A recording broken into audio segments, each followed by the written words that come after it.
Hello guys, good afternoon everyone.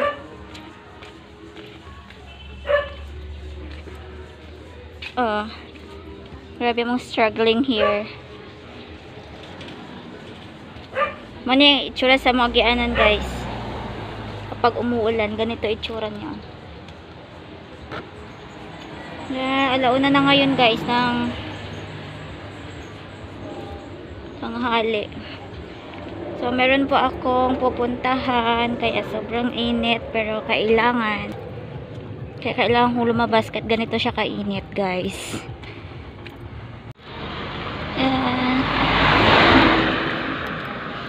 Mamaya pa sana ako lalabas guys, mga alas 3. So wala naman akong magawa kasi tapos na akong maglaba, tapos na akong maglinis.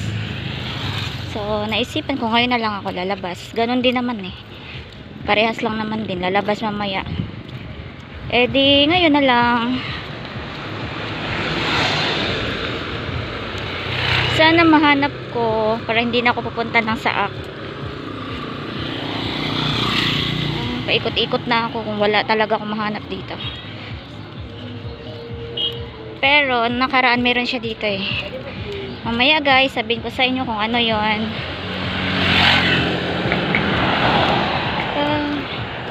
Para excited.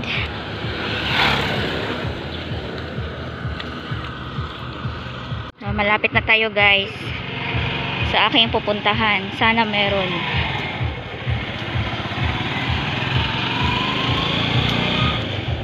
Sana meron.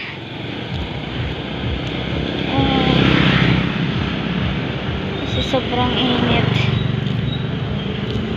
Ay. Ala, sarado pa. My gosh.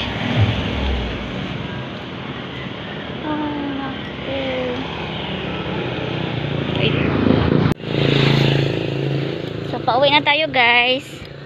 Good news, meron. Kala ko walang tao. Nag-ayo-ayur ako dun. Sa ano yun guys, hinahanap ko GCash. Kasi meron dun sa ano namin, sa likod, kaso sarado. Kaya nagtiis ako pumunta dun. Malapit lang din naman.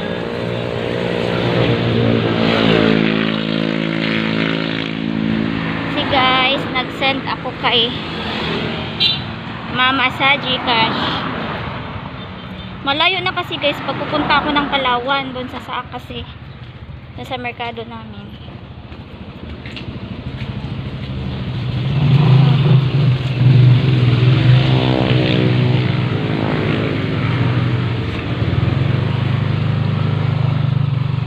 Kaya ano guys, GCash ko na lang hinuhulog. Grabe naman tong daan na to. Buti na lang mainit na ngayon. Natuyo-tuyo na siya. So, asa na tayo? Ayun na nga guys, nagulog ako kay mama. Maliit lang na, maliit lang naman din na halaga. Pero, at least, ano guys, hindi pa rin tayo dapat makakalimot sa ating mga magulang guys, no? That's the important thing. Hindi dapat natin silang kalimutan. Kahit maliit lang na halaga, at least mabibigyan natin sila. Kung meron silang pangailangang bilhin. Ganon, hindi tayo dapat magdamot guys. Kasi ano, super blessed tayo na ito tayo ngayon, di ba? Oh! Oh! Super blessed tayo sa ating mga parents. Kaya kailangan nating maibigay din sa kanila guys. Real. Wait lang. Ito yung ano namin guys. O, daanan namin guys pag umuulan.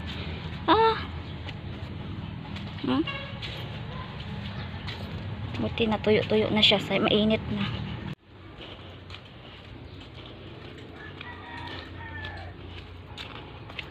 Yan, malapit na tayo sa ano guys, sa boarding house namin.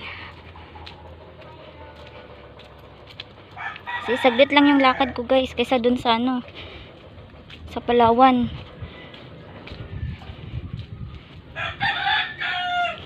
Mamaya pagdating ko sa bahay, tawagan ko si mama kung papakuha ko na sa kanya.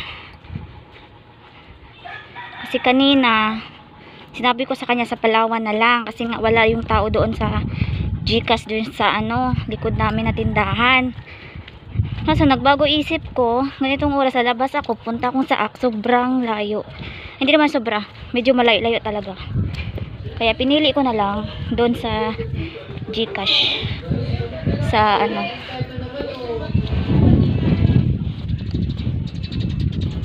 sa isang tindahan na malapit-lapit lang sa amin na may GCash. So ayun na nga guys, dito na lang po tatapusin ating vlog for today. Sandali lang siya guys. Ayan siya guys, oh. Ang paligid namin, oh. Ayan, sobrang init.